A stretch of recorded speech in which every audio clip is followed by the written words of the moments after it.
Coming up next on Arizona Horizon, the director of the Department of Corrections discusses an investigation into a troubled for-profit prison in Kingman.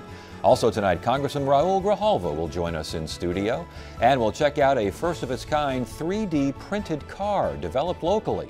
Those stories next on Arizona Horizon.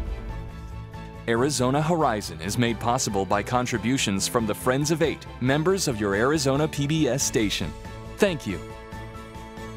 Good evening and welcome to Arizona Horizon. I'm Ted Simons. The state yesterday cut ties with the operator of a private prison near Kingman.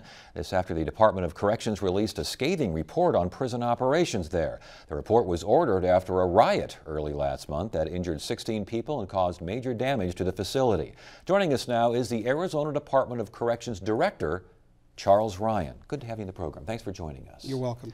The report, what did it look at? What did it find? It looked at the leadership of the prison, how that prison responded to the riots. It looked at pre-service and in-service training. It looked at communication between management, supervisors, and line staff with the population. It was, I believe, a very complete and overall assessment of that prison. And what did you find? We found many deficiencies. Particularly in the area of communication, trying to resolve issues with inmate population. The staff was not communicative with the population. We found that information was withheld from the department.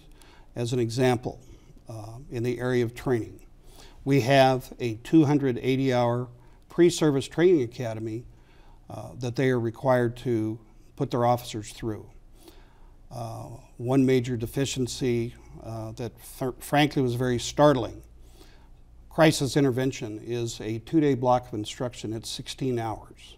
It basically is intended to teach people how to deal with conflict and how to diffuse situations. MTC reduced that to 90 minutes. Were these, was this disorganization, these curiosities, if you will,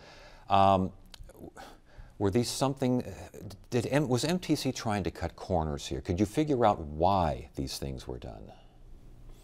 I don't know that I can respond to why they were doing it, but it in fact had occurred. There were many shortcomings and failures on the part of this company, and it's very disheartening to learn that. The Company Management and Training Corporation, or MTC as we'll refer to it. What kind of oversight did this prison have? The department has a monitoring team to oversee contract compliance and to try and verify that they are complying with the department's policy. Now, many of the functions of the monitoring team are statutory in nature. For example, the classification of inmates, inmate discipline, grievance, time computations, release packets, background checks. The privates are precluded from doing that. It begs, I think, the question that has been asked, why didn't they detect that this might be forthcoming? Well, I think part of that is information was withheld, and that's very disappointing. For another example, the working of overtime. In the department, our policy is 3 shifts per week can be worked on overtime, and we do that in some prisons based on need. There appeared to be unlimited and inconsistent overtime being worked at this particular prison. The other thing that we found was that the two units operated independently of each other instead of being part of a complex and serving the greater good of that prison as a whole. You mentioned information was withheld, and I know a lot of folks are wondering, with oversight, your department having oversight over the facility, why was this not found? And if it sounds like you think MTC deceived DOC to a certain extent, the Department of Corrections, how was the department deceived to such an extent? The information relative to the training frankly was not detected. The monitors had to sign off and approve the fact that they would conduct training, but they were not sitting in the classrooms observing the instruction being delivered. Is that something that we will consider as we conduct the assessments of all the other private prisons? The answer is yes. As far as those other private prisons, what about them? I mean, what condition are they in, and what is the oversight finding there? Because they could be hiding things as well. We started the review process, the assessment process of the other private prisons last week. The first was the Geo Private Prison, the DUI facility here in Phoenix. The Marana Private Prison is under review as we speak this week. In the next 2 or 3 weeks, the remaining private prisons will also be evaluated. Then we're going to look at those assessments and then determine what steps do we need to take to further modify our approach to monitoring. The critics will, and I'm sure you've heard this now, you've been at the helm now, there was this major riot also at the helm when there was an escape of 3 prisoners who committed a double murder while they were out there. That you were at the helm for both of these, and they say that you have responsibility here, that there should be some sort of punishment, reprimand, firing, what have you. How do you respond to that? I serve at the pleasure of the governor. The governor has the report. He has been briefed. I believe Governor Ducey is satisfied with the quality and the thoroughness of our investigation. And if there are other issues, I'm certain that the governor would share those with me and maybe give me additional direction. For those who say that the department has oversight over this facility, and this was just mayhem there earlier last month, if not you, someone in the department needs to be held responsible or accountable for this. It doesn't sound like anyone's going to be punished or reprimanded. At this point in time, I don't see that there is a need to hold anybody accountable in terms of discipline or punishment. 5 years ago, there were employees of the department that were dismissed and fired for their shortcomings relative to that escape. I don't see, have not found evidence that our staff was derelict. Is it concerning that they were not able to detect? It is. And so it's causing us as a department to take a much closer look at how we monitor and what modifications will be made to the contracts, compelling the operators to be more forthcoming with information and reporting requirements that we can then verify. And one of those, for example, is the training I just described. As far as for-profit prisons in general, what are your thoughts? Because it sounds like the governor is going to replace MTC up there in Kingman with another for-profit enterprise. What are your thoughts on private prisons? Private prisons serve a purpose in the Department of Corrections in Arizona for medium and minimum security populations. Probably, if you will, the biggest benefit from my vantage point is they go ahead and build the facility, and through a per diem, the department over time, and it's usually 20-year contracts, will end up owning the facility. But for those who are uncomfortable with the justice system being involved with a for-profit enterprise, they just don't see the correlation there, the balance.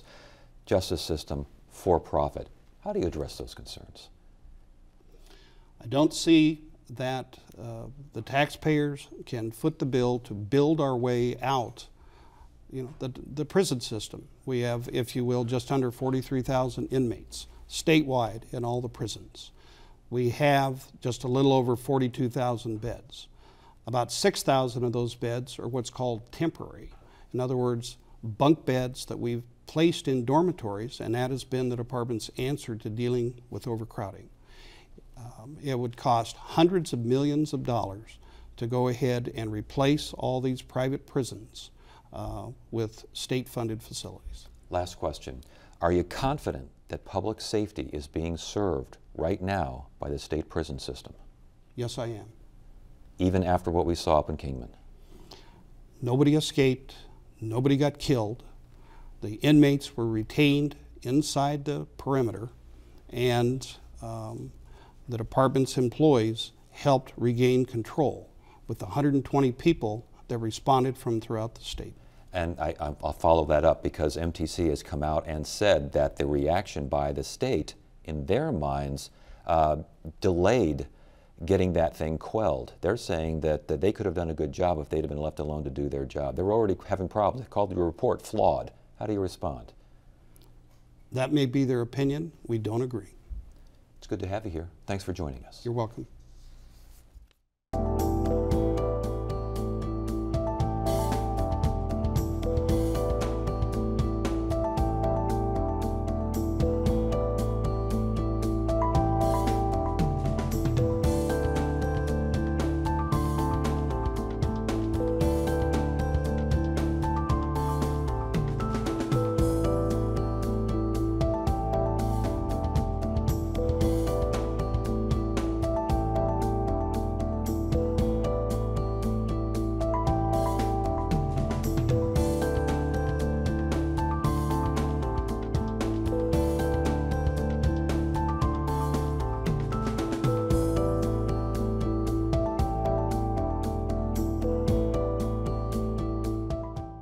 Get the inside scoop on what's happening at Arizona PBS. Become an 8 Insider. You'll receive weekly updates on the most anticipated upcoming programs and events. Get the 8 Insider delivered to your email inbox. Visit azpbs.org to sign up today.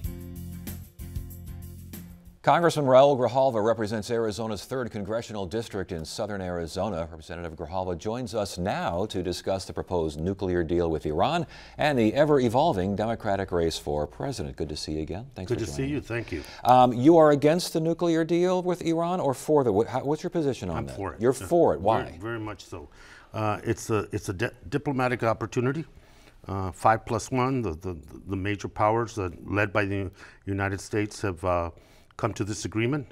Iran has signed on, and I think it gives us an opportunity to defang Iran. I'm not naive. Iran is not a good player in globally, and they've been responsible for creating problems in other parts of the world. But the issue how do we make sure that they can't build nuclear weapons? I think that first 15 years of the treaty gives us that assurance. The next period of time, the United Nations and the continued presence of the United States in those inspections, which have been going on ever since, I think begins to provide us with an opportunity to make sure that there's no proliferation of nuclear weapons by Iran. Those against the deal say it ties the hands of Congress. They got a point? Well, I don't think we have an opportunity to vote up or down on this. There is no hand tying on this agreement. These international agreements of this kind and this magnitude have been done by Republican and Democratic presidents in the past, and the ratification has been up to Congress. We are not the ones intimately involved in how that deal went down. I think it is a balanced deal. Is there risk involved? Yes, but doing nothing at this point leaves us with one option and an option and a half, and that is to, as the president said, prepare for military intervention. Again, those against the deal say it's too hard to respond if this deal goes through, too hard to respond if Iran starts doing bad things in the region and getting their fingers in the wrong places and everyone gets upset with them. If we try to challenge that, then all of a sudden the deal falls through. They say it's actually in the agreement's fine print. No, I disagree. I think that Iran, even with the money they receive as a result of the sanctions being lifted, have to take care of their population. Unemployment 40–50% among the young, the lack of basic nutrition in the country, oil system is collapsed. They have to rebuild a nation, and I think that's where the emphasis is going to be. As far as them being bad players, we have the United Nations and those 5 other nations that are committed to the fact that the role that Iran plays in the future is a non-nuclear country with no threat of being able to do that. Non-nuclear is one direction, but the other direction is funding terrorist groups and doing other nefarious activities. And again, the critics will say, you start challenging on that end, they're going to start saying that the deal on that end is invalid. I think the deal on that end, in terms of Iran's responsibility, is to be a better player. But a lot of that is going to happen as a result of them rebuilding their nation, and the population itself, which the vast majority is young, is looking forward to the opportunity to join the world again. And for us to say that this instant could happen, you know, Iran has been a bad player since they occupied the embassy, and for people to say that's going to change overnight, no. But this 15-year period gives us an opportunity we don't have. So for those who say the deal gives too much leverage to Iran, you say? Not at all. I think it puts Iran in a situation where they have to produce for their people, and they produce for their people without threatening the region with nuclear arms. Would you have rather seen a treaty as opposed to this? I think this agreement has a better chance of being sustained by Congress and overriding a veto. A treaty in the long term, I think, would have been a mechanism that would have been impossible to get to. Something else you're very involved in right now is this Land and Water Conservation Fund. What are we talking about here? We're talking about a fund that needs to be reauthorized, that has been the fund in which money from royalties derived on public land has been used primarily for the acquisition of additional private land, public land in holdings in parks, like we have expansions that are needed, and there's in holdings and there's willing sellers to be able to do that. Land and water conservation has been essential in maintaining the quality of our national park system, which has been cut dramatically in the last 6 years. Now, so we've been waiting, and the authorization ends in September 30th. We have a piece of legislation that we introduced. My office introduced 140 signatures, 11 Republicans on that piece of legislation, and we hope the chairman of the committee, Mr. Bishop, would at least allow a hearing and allow us the opportunity to reauthorize this, which has been essential in the maintenance and the enhancement of our national park system. Indeed, Park Service, Forest Service, BLM, Fish and Wildlife, and these are royalties from offshore oil and gas drilling. Primarily, yeah. This goes there. Yet those against the deal say the government already can't handle what it's already got. Why are we adding more? Well, it's a self-fulfilling prophecy. You keep cutting away at the maintenance budget of the lands. You keep not funding fire suppression the way it should be and taking it out of the Forest Service budget that is used for other purposes. Yes, of course. You begin to shrink the budget of the national park system, and we're approaching our centennial to celebrate. This would be a good time. Reauthorize this, go into the centennial. Should the reauthorization emphasize upkeep more? I think there's $11.5 billion of maintenance backlog out there. And again, those are saying, let's take care of that before we start acquiring more. Well, I don't think it's as simply as an acquisition. It is making sure that our waterways are clean. It is making sure that acquisitions in the future are from willing sellers. The fund has been primarily dedicated to that purpose. I think shifting it to making it a maintenance and operation of the park system, I think is wrong. That is a congressional obligation that we need to fund to make up that backlog. I think it's wrong to use that fund to pay off the rural schools as part of what's being recommended. Let's keep the essential purpose. Let's not undercut and dismantle this fund that has served us well. Democratic presidential race. What are your thoughts? I think that Bernie, Senator Sanders, has struck a chord within the American people, and certainly on the Democratic side, of the frustration over the economic issues facing us, income inequality, the lack of access, and the control that Wall Street has had over the future and the fiscal policy of this nation. I think a legitimate chord has been struck there. Hillary, going into October and November, the issues of the email, the issues around that whole situation have to be clarified, or becomes a bigger drag on her campaign. And the budding ambition of the vice president at this point, wait to be seen. But if he gets in, then we now have a very significant three-way race. If you have a significant three-way race, is that good for the Democrats, or does it become destructive if you have that kind of a competitive primary? I think a competitive primary without what happens in these primaries is that the losers pack up and go home. And one thing the Democrats don't need in this election is to be disunified when we get to the general election. And so what I would hope, the danger for me is that anybody that is not the nominee, that their supporters take their marbles and go home.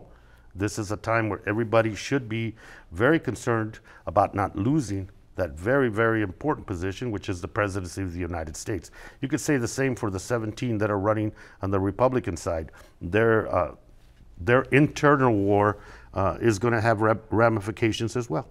So the biggest issue, you think, facing Democrats in this presidential race? I think it's repairing the social fabric of this country, making sure that our motto, "For many there is one," that we've begun to repair that. We need to invest in our future, and I say education is a key thing.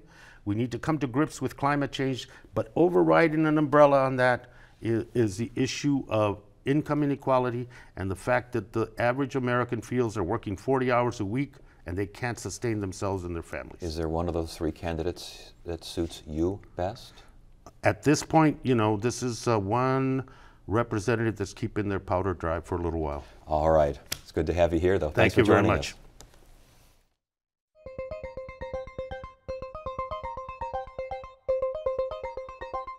Tonight's edition of Arizona Technology and Innovation looks at how instant consumer gratification is being addressed by an Arizona-based company that wants to apply that concept to cars. Producer Christina Estes and photographer Langston Fields show us how. Behind this glass, a car is being printed. Yes, printed. The company behind the 3D printed technology is Local Motors. A platform like direct digital manufacturing is about exposing technology. John Rogers Jr. is the CEO and co-founder. While Local Motors is headquartered in Chandler, the company ignores geographic boundaries. More minds are better than one. Local Motors relies on what they call a global co-creation community, an online group of people who help design products that can quickly get to market. That includes Kevin Lowe. He traveled to Arizona from his home in Washington State to be recognized as the winner of Project Redacted, a design competition to lay the foundation for the first fleet of road-ready 3D printed cars. The way I designed the car is I spent hours just researching and reading on Local Motors community. The company's promotional video shows what Lowe's design might look like. I called my entry Reload Redacted, and I didn't give it a name because this car is really about the community. It's about the customer.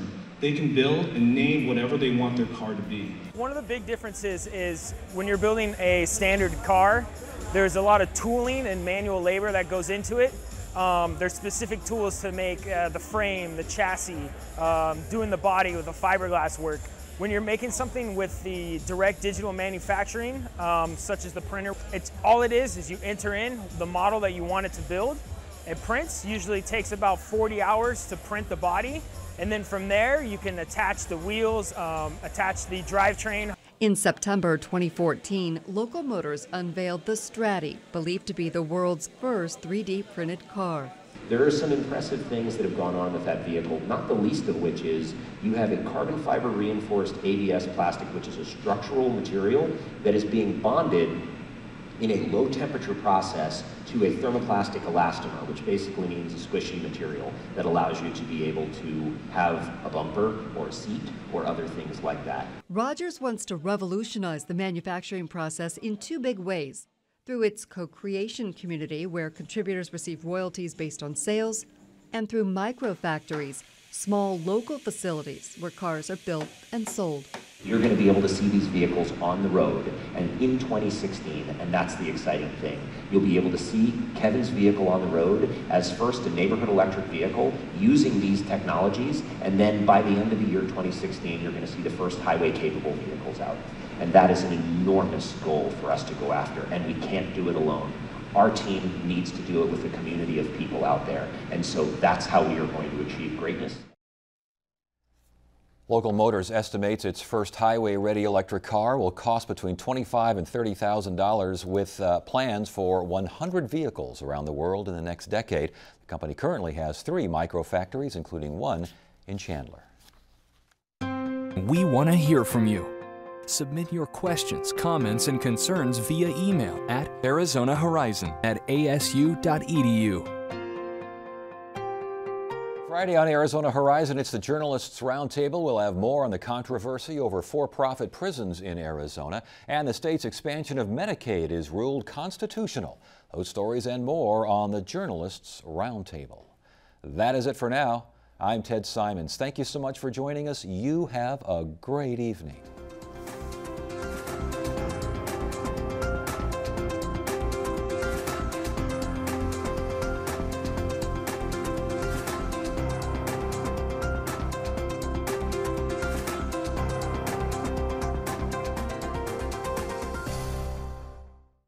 Arizona Horizon is made possible by contributions from the Friends of 8, members of your Arizona PBS station. Thank you. ASU's Ira A. Fulton Schools of Engineering strive to advance research, education, and industry to transform our economy. Ideas, talent, and technology for Arizona. You can learn more at engineering.asu.edu/TV.